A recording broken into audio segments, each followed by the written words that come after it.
शामिल है। दाहोद के बिरसा मुंडा चौक से स्वामी विवेकानंद चौक तक अर्धसैनिक न्याय यात्रा रैली निकाली गई। 10 मार्च 2024 रविवार सुबह को 10:30 बजे अर्धसैनिक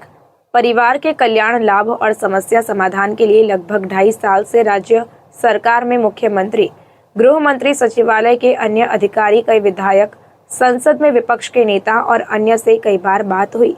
समाज बंधुओं ने मौखिक एवं लिखित आवेदन दिया, लेकिन प्रस्तुति देने के बावजूद भी देश की सीमा एवं आंतरिक सुविधा में अहम योगदान देने वाले जवानों के लिए कोई संतोषजनक कार्रवाई नहीं की गई।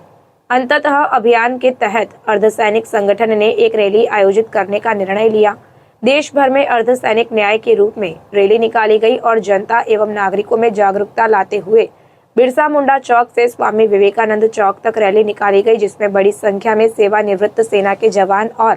उनके परिवार शामिल हुए। जय हिंद, जय भारत। હું પટેલ દીપેશ, ગુજરાત પ્રદેશ પ્રમુખ, ગુજરાત પેરામિલિટરી સંગઠન। આજની અમારી આ દાહોદની યાત્રા પેરામિલિટરી ન્યાય યાત્રા સ્વરૂપે જનજાગૃતિ, લોકોમાં જાગૃતિ આવે કે પેરામિલિટરી એટલે BSF, CRPF, CSF, SSB, ITB, Assam rifle જે દેશની સરહદની સુરક્ષા તેમજ આંતરિક સુરક્ષા, વીવીઆઈપી સુરક્ષા, મંત્રીઓની સુરક્ષા, ચૂંટણીમાં પ્રાકૃતિક આપદા હોય, તમામ જગ્યાએ પોતાનું યોગદાન આપતા હોય છે, શહીદ થતા હોય છે, બલિદાન આપતા હોય, છતાં પણ તેમની સાથે સાવકો વ્યવહાર થયેલો છે। એમની સાથે એમના આર્મી જેવી સુવિધા છે વિશેષ કે જે અમારા શહીદ પરિવારના જવાનો અને નિવૃત્ત જવાનો હોય છે એમના માટે કોઈ કલ્યાણકારી જે સૈનિક કલ્યાણ બોર્ડ હોય છે એવું અર્ધસૈનિક કલ્યાણ બોર્ડ ન હોવાના કારણે આવા પરિવારની દુઃખ તકલીફ સમસ્યા ખૂબ મોટી હોય છે। તો અમારા 14 મુદ્દાઓમાં સૌથી પહેલામાં પહેલો એક્સમેનો દરજ્જો, શહીદીનો દરજ્જો, કલ્યાણ બોર્ડ, પેરામિલિટરી કલ્યાણ બોર્ડ હોવું જોઈએ, આ બધા પ્રમુખ માંગ છે। અને ગુજરાતમાં જો સામાન્ય નાગરિકને આપણા વિશેષ જણાવવામાં આવે છે કે જે સ્વાસ્થ્યના નામે લીકર લોકોને પણ મળતું હોય છે આમ નાગરિકોનો, તો આજે અમારા બીએસએફ, સીઆરપી, સીઆઈએસએફ, એસએસબી, આઈટીબી તમામ ભારત દેશના જ્યારે ડ્યુટી દોરાન આનો યુઝ મેડિકલ પર્પઝ પર કરેલો હોય છે, તો ગુજરાતમાં આ લોકોને પણ મદિરા પણ નથી મળી રહ્યું। તો મદિરા પણ એમના સ્વાસ્થ્ય માટે 40 વર્ષ ઉપરના જ અમારા જવાનો હોય છે, તો એમને પણ આ મળવું જોઈએ। આ બધા મુદ્દા સાથે અમે અવારનવાર કાર્યક્રમો અને રજૂઆત કરવા છતાં જ્યારે સરકારે આ વાત સાંભળી નહીં, એટલે આજે આ ન્યાય યાત્રા રૂપે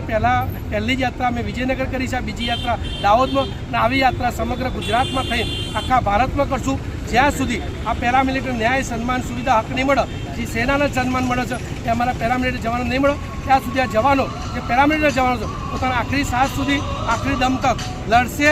ડિસિપ્લિનની રીતે અનુશાસનમાં રહી ગાંધી ચિંધ્યા માર્ગે, પણ હાર નહીં માનીએ અને સરકાર જલ્દીથી જલ્દી આના ઉપર નિર્ણય લે, કારણ કે જે આપણા જવાનો જે પોતાના પરિવારને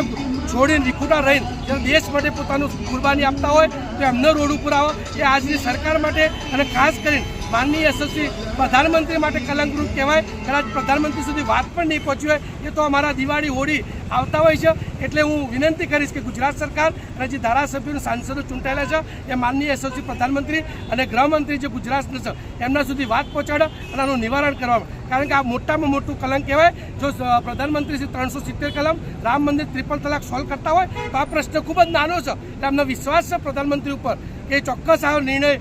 જલ્દીથી જલ્દી ચૂંટણી પહેલાં કરવામાં આવશે, પરંતુ જે સરકારના પ્રતિનિધિઓ છે કદાચ ક્યાંક ને ક્યાંક ભૂલ હશે એનું નિવારણ કરે અને જલ્દીથી ન્યાય આપવામાં આવે, અને ન્યાય આપવાના ન્યાય માટે જ અમે આ રેલીનો કાર્યક્રમ કર્યો।